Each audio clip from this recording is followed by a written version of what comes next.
Okay, so the objective of this scene was to go into the bathroom.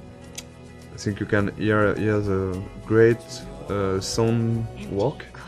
Sebastian, the audio lead, has worked a lot on this kind of effects. When you take out your earplug, you can hear more the ambience. And this kind of art is done by our main concept artist.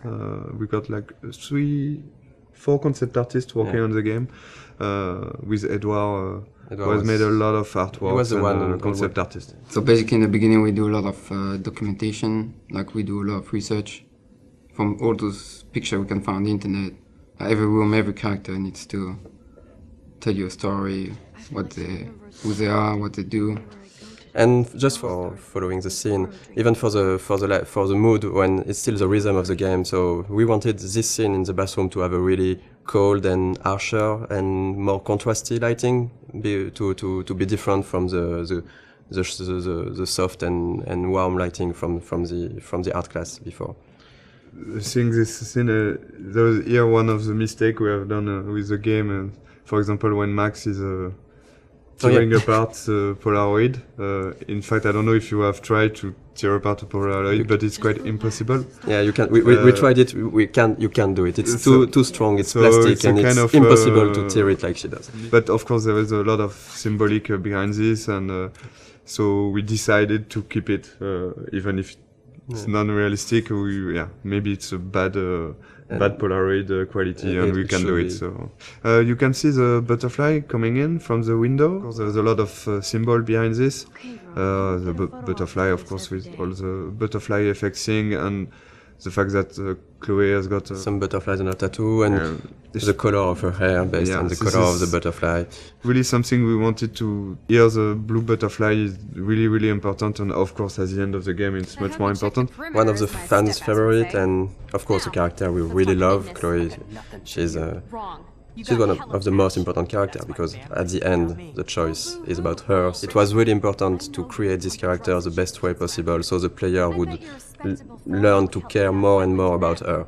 But we really wanted her to be not that nice at the beginning, so when she's evolving during the different episodes, and she's getting nicer to Max, people would care even more about her because she changed, and she likes the fact that she changed.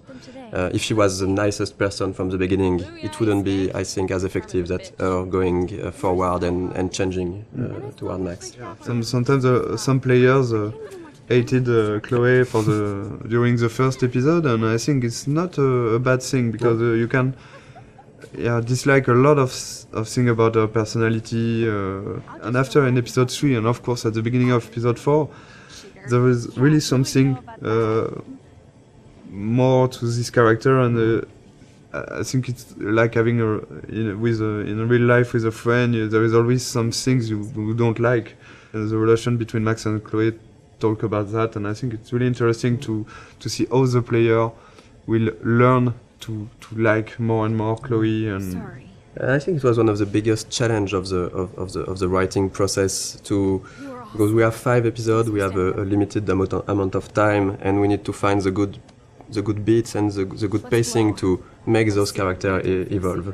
It's a really intimate story, and it's mostly just centered on just emotional moments. All of the major choices that you make in the game are emotional. The heart of it is the relationship between Max and Chloe. It gets really dark, and things get really hard for Chloe and really emotional. In the game, one of our goals was also to be able to talk about real-life issues, about some social themes and difficult themes that can be experienced in real life. I mean, it's different to other games where there are bigger issues like situation of life or death or war or stuff like that. And in this game, we wanted really to focus on more human issues on a smaller level. The mood of the game and the themes of the game.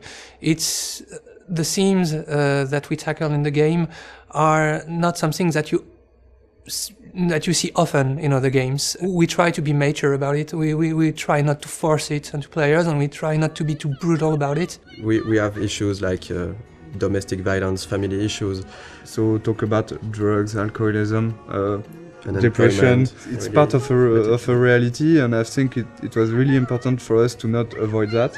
And I think it's a great video game is also a great media to talk about that, because as a player you will be involved maybe more than just looking at a movie or reading a book. You will be really part and actor of this experience. We were not sure that Square Enix, the publisher, would approve all the themes, the intense scenes we have, and how we deal with them. And really early in the discussions, we were relieved to see that they didn't want to change anything.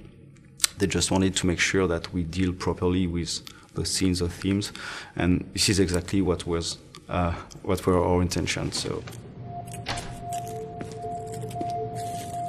It's again a key scene for episode 1. It's the first time you see Nathan and Chloe. First scene with the character is really, really important.